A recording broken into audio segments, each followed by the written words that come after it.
Hey everybody, Clay Mills here. Earlier today, artist, producer, songwriter Regie Hamm stopped by the SongTown studios, and as we were chatting, he told me a story about a moment in his life that totally by chance changed the trajectory of his life, his career, and set him on this path of being a songwriter. So I asked him if he would sit down for a few minutes and share his story. We talked about his career, and I think you're really going to love it. Now, Reggie had a song you may remember called The Time of My Life by David Cook. It was a #1 pop song. It was sung at the Olympics. Huge song. But he also had a career as a songwriter, writing many hits in Christian and country music as well. So without further ado, here's Regie Hamm.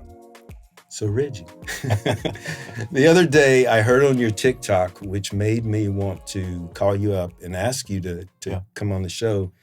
You were telling this story about how old were you, like 18 or 20 or? If it's a story, I think I was maybe 21, I think. And you were walking out your door to join the armed services. Yeah. So tell me about that. Yeah. So I moved back to Nashville after banging around in Texas a little bit and being in bands and whatnot. And I had already had some songs recorded. I'd played on records. I'd been making records since I was a kid, and I just thought that was my destiny to do music. But I got back to Nashville, got into my 20s, and I was waiting tables and nothing was happening. And, man, it's just, to get to that next level, it's a huge climb that people I don't think they quite get it. It's like there's one level that you can kind of get to, you can kind of operate in, but if you really want to get, to that place where you're earning a living and you're in the stream of all of it, and I just couldn't break through. It's really like Tony Harrell, a great keyboard player, told me one time. He goes, this town's filled with people that their ability from a scale of 0 to 100 is 95. Mm-hmm. But getting that extra 5% is harder than most can do. It's harder than getting the first 95%. Yes, exactly. There's no doubt. Yeah, Tim Akers, God rest his soul, old friend of mine, we used to talk about that 1%, these session guys that come in and they have got that extra thing, know. So I was wrestling with, could I even get there? Do I even have it in me? And my grandfather was a Marine during World War II. He fought on all these islands. He wasn't stationed there. He fought on these, you know what I mean? The stories were horrific that he told, but I always had an affinity for the Marine Corps and thought in another life I might have gone in the Marines. Well, the Gulf War started, and I thought, man, and a million things were running through my mind. I don't want to get drafted. I don't want to go to some branch of the service. If I have to go, that I don't want to go to. So I decided, you know what? Nothing's happening for me. I'm going to go join the Marines. I'm going to go do 4 years in the Marine Corps. And I've had a few of these moments in my life, probably 3 key moments like this, where you surrender it, you let it go, and you really let it go. And a lot, we talk about that a lot, that you have to surrender things, but you really have to. And I was excited about joining the Marine Corps. I mean, I got to that point where I was like, this is what I want. It was snowing outside. It was January. I opened the door to go get in my car to go down to the recruiting station. I knew exactly where it was. I'd already talked to the guy. So I knew what my next steps were. As I'm walking out the door, and I never forget, because our door handle at this house was a little loose, and it needed a screw tightened. And I remember it jiggling in my hand, and my brother lived with me at the time, and he'd answered the phone. And he goes, hey, some guy named Niles is on the phone for you. And I knew who it was. I was like, really? He goes, yeah. So I come back in the door, answer the phone, and it was a songwriter named Niles Borup. And he said, hey, I'm doing a 3-way co-write today. the melody guy is snowed in and can't get here. Can you get here? And would you be interested? So not only were you going to join the services, the snow played a part, which was totally out of your 100%. control. That's right. And I just thought, my first thought was, oh, man, I got to get down there to the recruiting office, but I guess I could do it tomorrow. So I said, yeah, I can get down there. So I go down to his condo in Green Hills, and we wrote this really kind of amazing song. And it was one of those songs that pushed me into this other place that I hadn't been. Now, had you been writing with Niles? And I'd been playing him songs. He'd published some songs of mine since I was like 17 or 18, but I'd never worked with him. Right. So he had never called you up and said, hey, come over and write. That was the first time. Yeah. And I know that I was just his last resort. You know, I know he was just like going down his Rolodex going, he can't get here, she can't get here, you know. And so he brought me in, and it worked spectacularly. And it was you've probably had this, no, you've had this experience, Clay, because of where you are in what you've written, but I feel like sometimes writing is a little bit like unlocking like a Rubik's Cube or something, you know, and or some kind of like, you know, brain teaser lock. And sometimes something clicks and you're like, oh, we're in a new gear. We're in a new place now. I won't be going back to this other place anymore because now this thing clicked. Yeah. And that was one of those days for me. I was working with two really high functioning songwriters, and there was some shorthand going on that I caught up to. I was just at the right place. I was ready to catch it, you know, and I was like, oh, and I was having all these little epiphanies. Oh, yeah. Oh, yeah, that's why that works. Oh, that's why that works. And for whatever reason, I could hang with them that day. Yeah.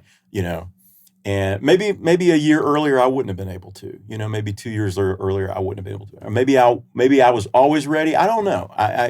But that was a life-changing day for me. And I spent the rest of the week writing with them. Oh, wow. And we wrote there was an artist in the room, and we wrote half of his record.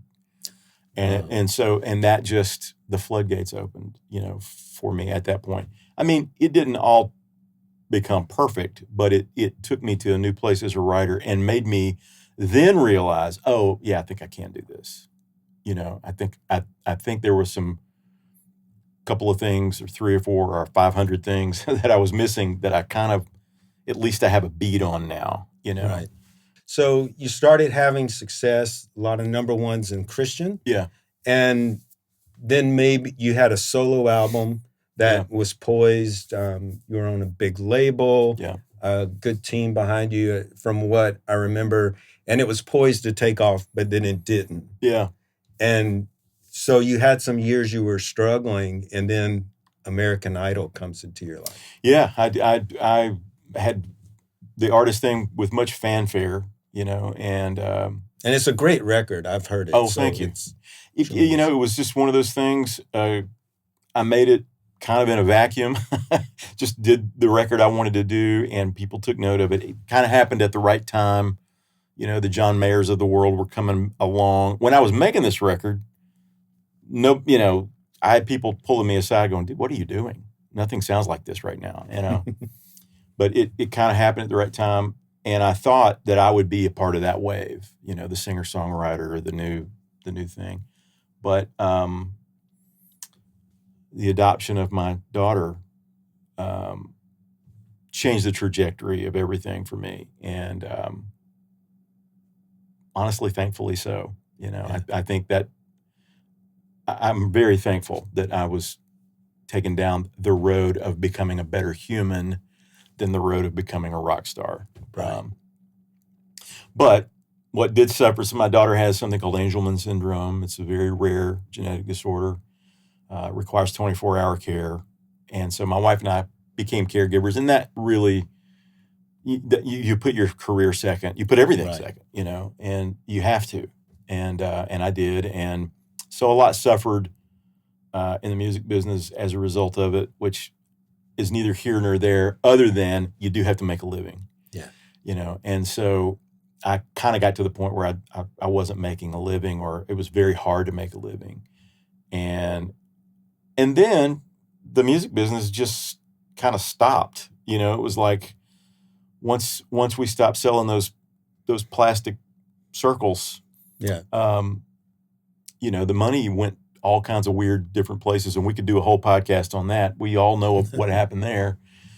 And so everybody was trying to figure out what we do now, and so, I'm aging, I'm turning 40. It's like, what do you do in this business if you're me? You're aging. I didn't have my first number one song till I turned 40. Well, it was, I was fortunate in my early life to, hit a little run in my 20s, early 30s. But I know what you're saying. It was a difficult time in the music business, and you were feeling like you were older than the young people coming up. And yeah, and particularly as an artist, right. You feel that weighs on you literally minute by minute. More so than probably a songwriter would feel it. Yeah, yes. You definitely as an artist, I felt like, wow, I'm way over the hill, and very irrelevant. What I'm doing again, nobody's doing. Right. This kind of thing. And then as a writer, what happens is that here's the two-edged sword of having some success early is you start then getting the tag of used goods. Yeah. Oh yeah, he was. Oh, he was. Yeah, he was. And you don't get a chance to then wow anybody anymore. You know what I mean? Right. You're not the new thing anymore. So I was about to get out of all of it again, just, and happily so. Just, okay, if I can find something that doesn't require a hairnet, like that's it. Not that there's anything wrong with that. That was like my only thing. I just want to work, And my wife asked me, she goes, why don't you write a song for this songwriting contest that American Idol's having? And there was a week left in the contest. I mean, I'd never entered a songwriting contest. I didn't even know how to do it. But I thought about what kind of ideas, they might want to say, and I really encapsulated the way I felt about my family. We had a newly adopted son who was amazing and still is amazing, and my gorgeous daughter and my, long-suffering wife. And I just thought, maybe that's it. That's my life. All this other stuff I've been chasing is whatever. This is my life. This is the time of my, and that all kind of came together in a song. Turned it in, and 42,000 entries later, it won the thing, and then it became a big hit for David Cook. And so another time when you're doubting the whole music thing, something happens that changes it. Yeah.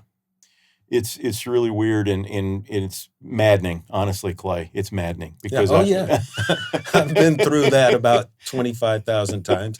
It's a roller coaster yes. ride.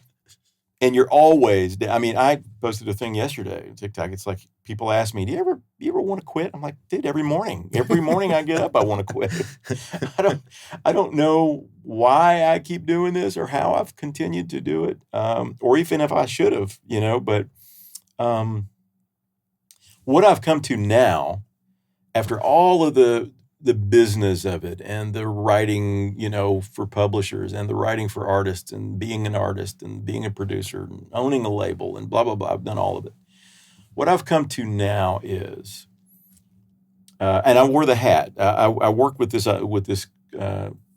not-for-profit called Operation Song, and we get together with veterans and we write songs, and it's like songwriting therapy. And I've learned a lot about trauma, and I've learned a lot about, the healing properties of songwriting, and, you occupy both sides of your brain and all of this stuff that happens when you're writing songs. And I can't tell you how many veterans have told me, I've told you more in 30 minutes than I've told any shrink I've ever, and it's because you necessarily have to get to truth, and you necessarily have to get to motivation, and you necessarily have to get to these nuggets of these magical little places, these little things in our the unknowables, right? The unspeakables, the things that are on the tip of your tongue that you can't quite get out. You got to get to that to get to a song.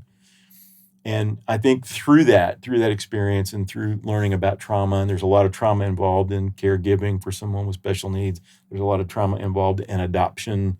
There's a lot of trauma involved in someone who has special needs. So I'm learning about myself while I'm working with these people who have PTSD. And I feel a little bit, it's a full circle for me because I feel guilty in the first place that I didn't go in the Marine Corps and that I didn't serve. And so I want to help these people as much as I can. And I'm learning through this and falling in love with the act of making music and the art of songwriting. And I'm realizing what the importance of it is. And it's not to have a hit song. It's not to, get some kind of great publishing draw or get some big royalty check or whatever, or sign some contract or have a gold record. All of that stuff is fine. And all of that stuff, if you have a family that you have to support or yourself you have to support, if you're going to live in a house, all that stuff's necessary. Yeah. But it fell in love for me, rekindled my love for what the therapy of it is for me. And that's really the place I try to stay in now. Yeah. Is the not the place of, I've got a good hook that could be a hit song for so-and-so. That's not the place I like to stay in. Now it's, hey, I have this thing I want to say. And I think we could say it this way. You know what I mean? Yeah. And if I stay in that place, Clay, I'm in the best place. Yeah. And to me, you've come to a place where you realize the most important thing is expressing yourself through your voice. Yes. And as we were talking earlier about AI, it's almost like, to me, we're being told that let AI tell your story for you. Right. And that's ultimately never going to make us happy as human beings, because we have to tell our story from a deeper place than that. Yes. And it might be a quick fix. Maybe I'm a lyricist and I can type this in and then they'll spit some music out.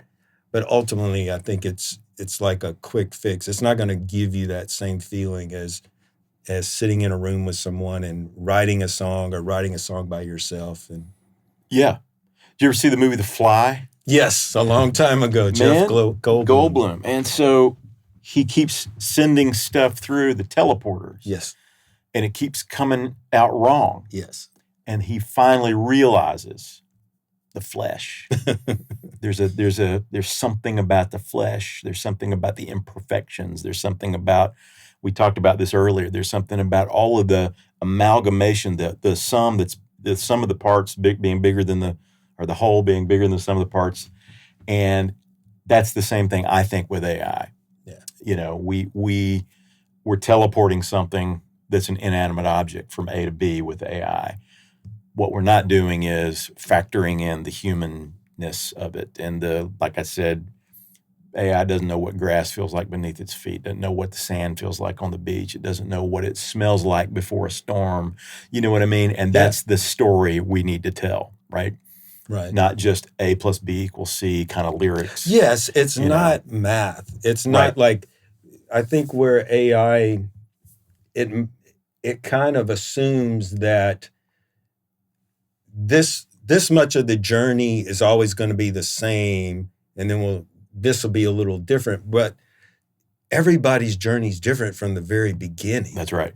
And so it's not just a formula you can throw together. If it was a formula, I mean, you and I would have a hit song every week because we would just follow that formula. Absolutely. That's exactly right. And there would be no ups and downs. There is no formula to magic, That's right. You can't. Not real magic. No. Right? You know what I mean? Like sleight of hand and all that stuff. Yeah, that stuff is craft, So I just want to ask you a few questions about the craft of writing. Yeah. What do you think, because you've had success in pop, country, Christian, what do you think has allowed you to cross over with all these genres that how is that possible? Because most people, they're like, I write this kind of music and they're really good at it. And then when they try to write another kind of music, it sucks. I mean, or, it's just average. Yeah. Like, how are you able to make it work in all the genres? Boy, I don't know. I don't have a easy answer for you, except I will tell you this. I'm not a musical purist, and I don't even like I like everything. Yeah. And I really love everything, actually. Mm-hmm. So, I can listen to James Brown and turn around and listen to Johnny Cash, and I love them both. Right. For what they are.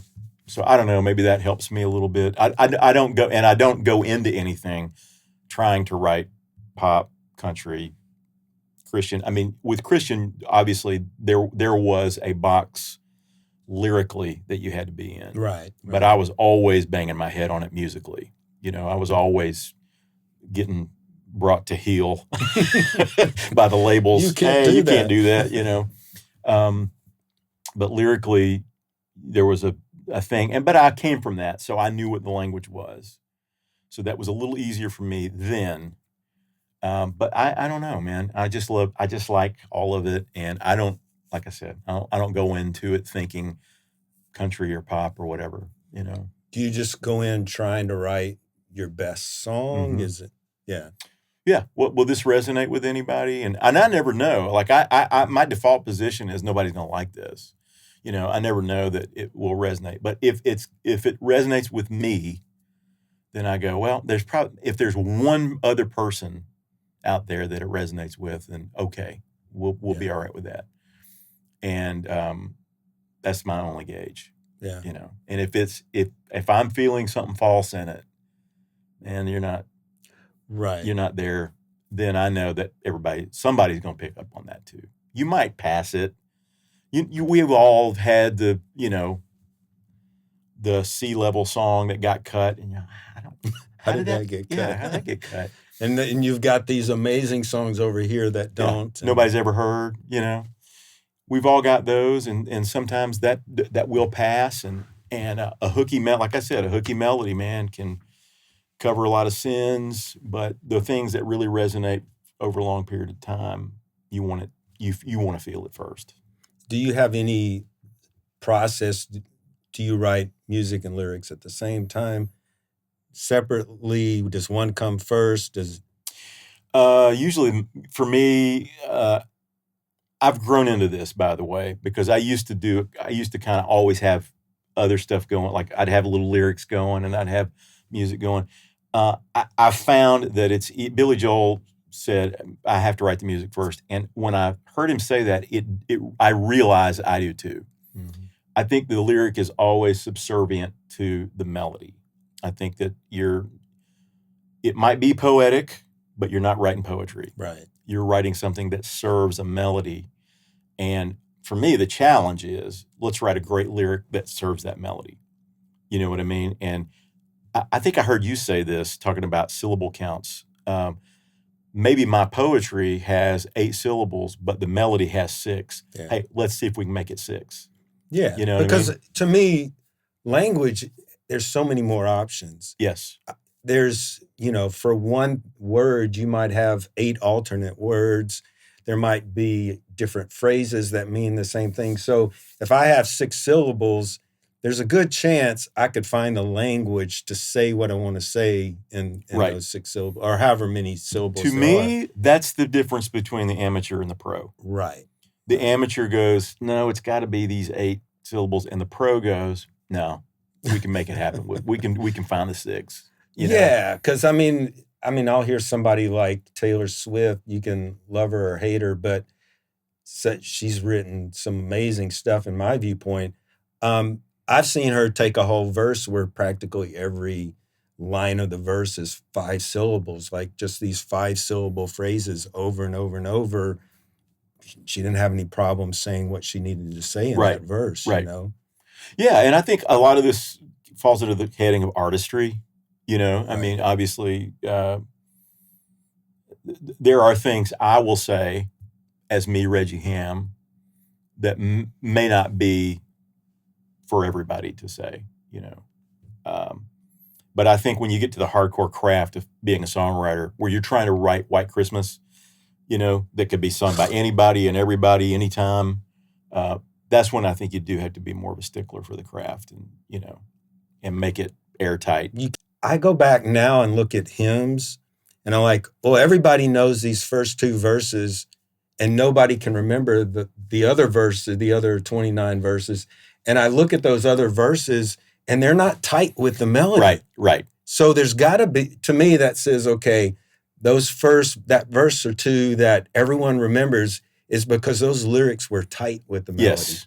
That's funny. I have noticed that, and you're the first person who's ever said that. But I've thought that too.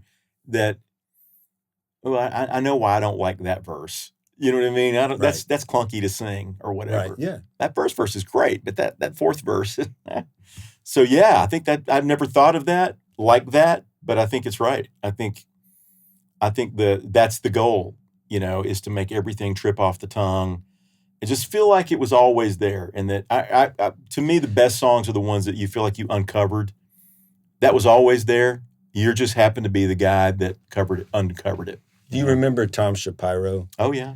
He had this phrase where he would always try to throw in an unexpected chord in like somewhere in the song, and he said, "I want it to sound unexpected but inevitable."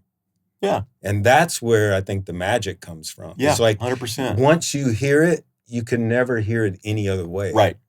And that's what AI hasn't proven to me yet. That's it. Well, to me, the best example of that, maybe in rock music history, is "I Want to Hold Your Hand."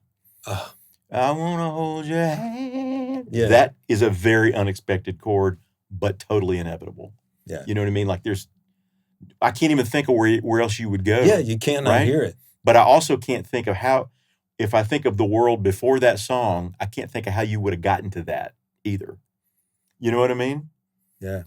If you think of what music was doing before that, I can't think of how they would come up with that. It's all timing. It's like coming up with that right song for the right moment in time that shocks people or makes people feel a certain way. That, it's not about being just good. It's about being good at the perfect time. Yeah. It's a lot of... Oh my gosh, right? That's why having hit songs is such a weird little endeavor. I produced a band 20 years ago, and the guy that was sort of the head of the band was also a business guy. This was sort of his hobby. And he was coming back and forth to Nashville from Memphis. He was from Memphis, and he was having meetings with labels and blah, blah, blah. He called me one day and he goes, "You're not in business." And I said, "What?" He goes, "I'm in business." He said, "You're not in business." He said, "What I have discovered is that the music business is not business. It's fishing.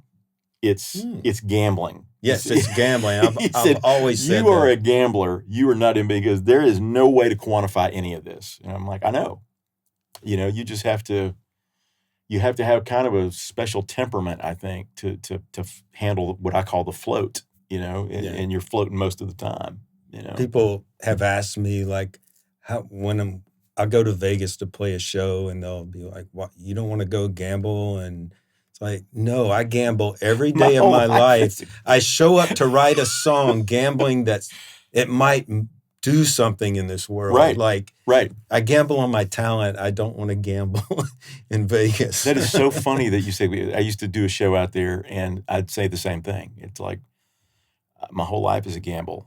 I'm not giving money back to the house. Yeah. Me getting on stage, making money for this, means I won the gamble tonight. Yeah. Right? So that's all the gambling I need to do for the night. So awesome. Gosh. Well, guys, thank you for tuning in. Thank you, Regie. Thanks for having me here. Yeah. Check him out. I love his TikTok. Talented guy. Thank you. Thanks, Clay. Hey, thanks for watching. If you appreciate the content, hit the subscribe button and help us grow.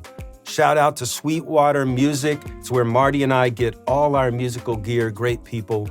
We'll see you guys around town. Right on.